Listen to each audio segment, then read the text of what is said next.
Well, good afternoon. I'm Pastor Les Chemist. Welcome to Cruisin' the Narrow Road. Today we are just taking a little ride around our town, show you a few little nice spots, a couple of streets that I like to ride up. Just for the record, this is not one of them. This is one of the main drags through town. But today the subject I want to talk about is the truth about the C50 Boulevard. I want to give you the pure, unadulterated truth about the C50 Boulevard. Is it any good? Is it not any good?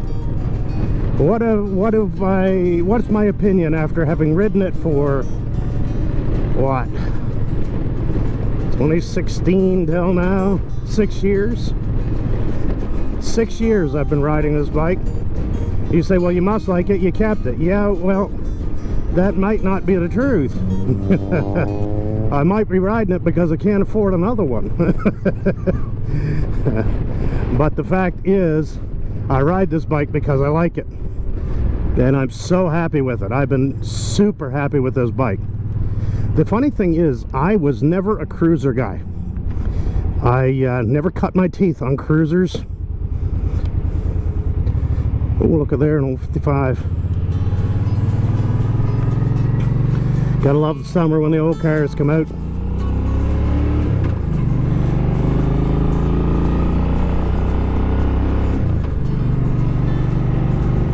But I never cut my teeth on bike riding on cruisers. I was a dirt bike guy, an enduro guy, dual purpose bikes. I learned to ride in Bolivia, South America, where I was a missionary at the time, living in the back country up in the Andes Mountains. Talk about rough rural roads. And we lived there for 6 years, and a motorcycle was one of the primary means of transportation. And so I used that. I used a dirt bike. I had a Yamaha DT 175.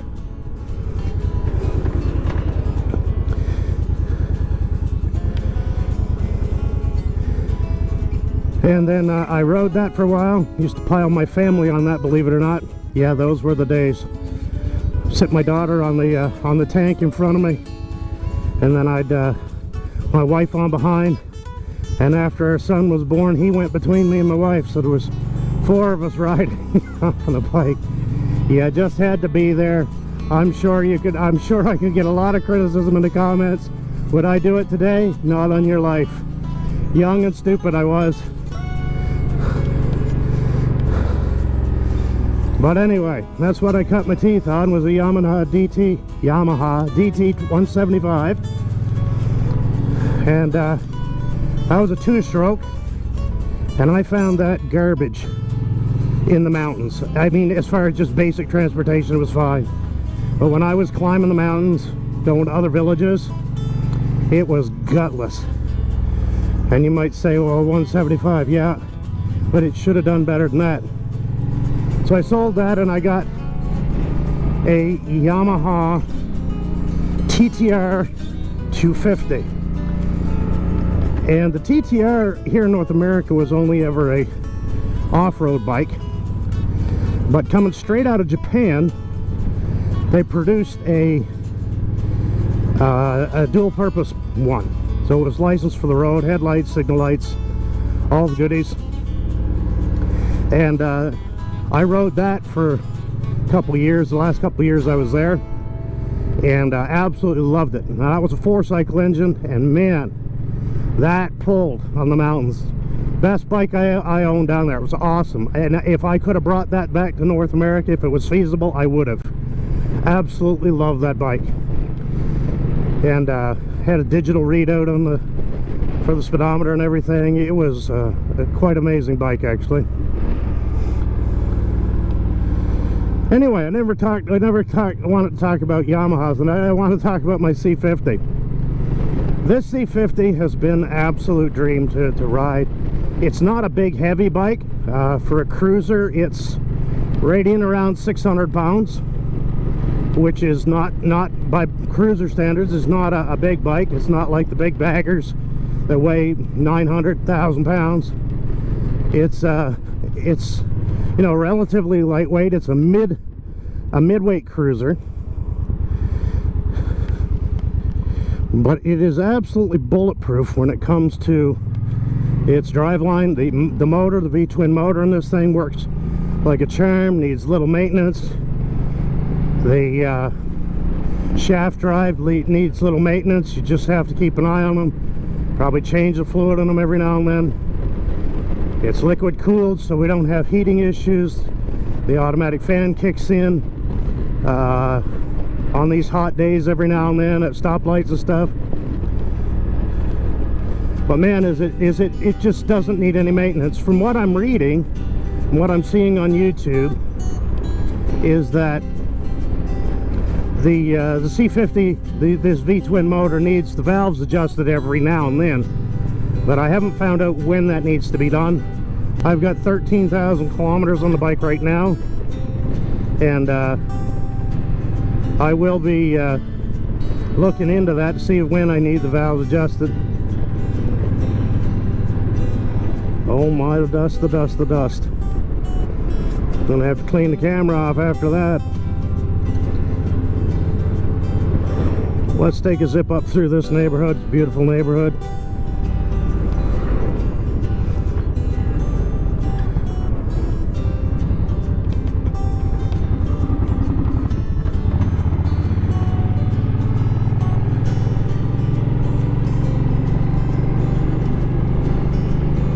Man, is that dusty. Pardon me while I wipe the lenses off.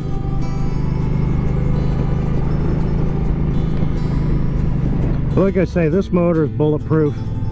It doesn't burn any oil. You don't have to check it very often. It doesn't leak. Is that to say the bike is perfect? No, but it has been super reliable. Just super reliable. I change the oil every so many thousand kilometers.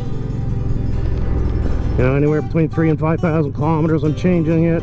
Maybe I don't need to do it that often. Maybe I need to do it more often. I don't know. You can tell me if you know different.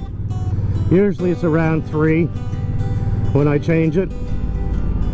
Oh, beautiful new home down in there. Is that to say it's perfect? No. If I was to have one complaint about this bike, it's that the shifting is clunky as the dickens. It clunks into gear and downshifting. It just shifts like a real solid clunk, and you almost wondering if you're tearing the transmission out of it. I mean, it just, that's an overstatement. I'm exaggerating a bit, but it's it really shifts like, I won't say it's hard to shift, it just clunks into gear. And I think a lot of these bikes are like that.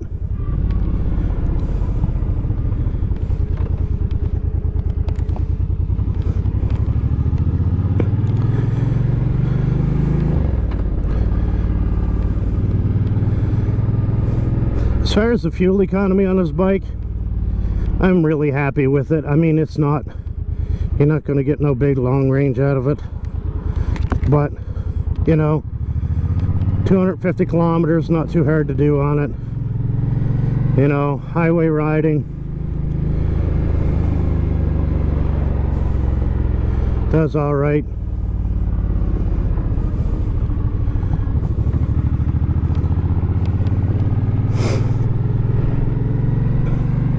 You know, I took it across the island last year, had a great ride.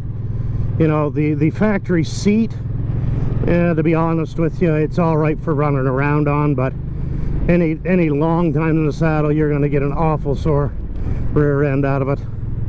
It just puts the pressure in the wrong spots, and I found my lower back would bother me with it, and so I changed the saddleman seat. And in the spirit of full disclosure and honesty, the saddleman seat is good. It is really good. I'm glad I changed it. I'm glad I got it. Am I 100% happy with it? No. It's a little too firm for me. As nice as it is for riding around just like this in town, it just, oh, you sit on it, it's great and comfortable. But I've had to add that sheepskin to it.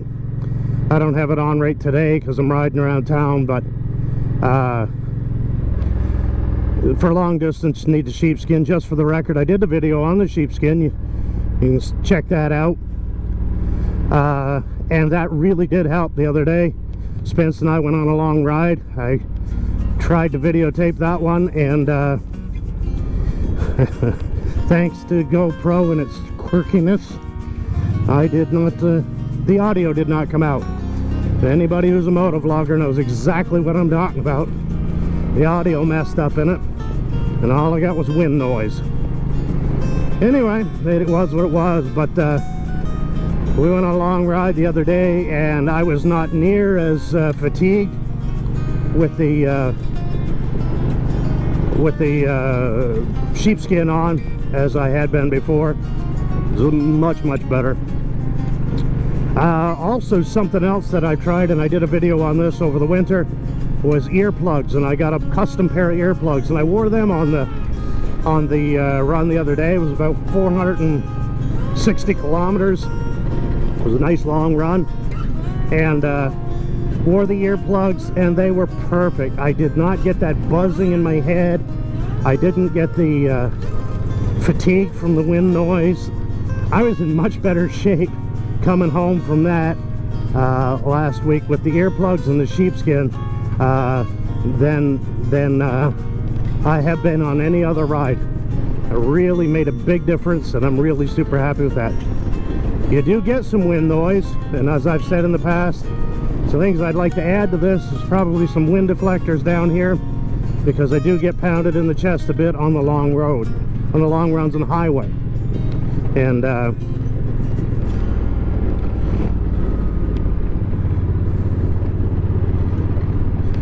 so there's, you know, there's things. Is the bike perfect? No, and I don't think you're going to find any bike that is perfect. You pretty much have to add some accessories, custom work it to fit what works for you, to fit into the bike, and you know, those things. But the overall thing is, if you're looking for a bike you don't want to have to wrench on, you don't want to have to do too much to, this is probably one of the best options out there for a cruiser. I'm not joking about that. I'm not just saying that because I have one. The reliability is notorious. You don't have to do a lot of maintenance to them. You're not wrenching on them. You're not leaving oil spots. You're not worried about it. There's no electrical issues that I've run into. You know, honest with you, I'm a touch ashamed of myself how little I do to this bike. You know, I change the oil and I put gas in it, and once in a blue moon I wash it. And I'm glad you can't really see too much of that. Well, you can see the you can see the windshield. It's atrocious with the bugs. I haven't washed it since Spence and I went on the run the other day, and I need to wash it, and I will. But man, I don't wash this thing near as often as I probably should. I'm more negligent maybe, busy, don't have time to do all these things as much as I'd like. Yeah, I'm just very busy. So those of you who've been watching the channel for a while, you know I'm a pastor. I pastor 2 churches, and pastoring 2 churches that are about an hour and 15-minute drive apart, and I'm working at 2 communities. It's not an easy life, you know. It just is what it is, and I love it, but it doesn't give me a lot of time necessarily to do the extra things like wash the bike. That's sort of low on the priority list. So if you comment about that, just remember time is important, and the ministry really does trump the motorcycle. It really does. You know, much as I love bike riding, this is secondary to the ministry. But those are the things that are the truth about the C50. I love the C50. I would highly recommend it.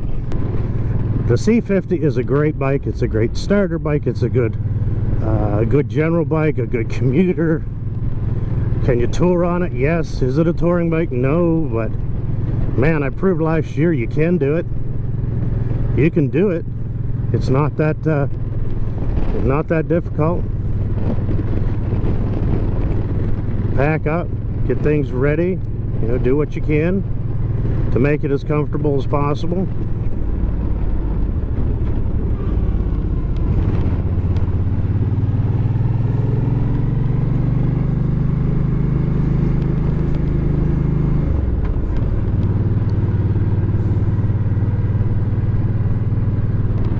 The C50 is a great bike.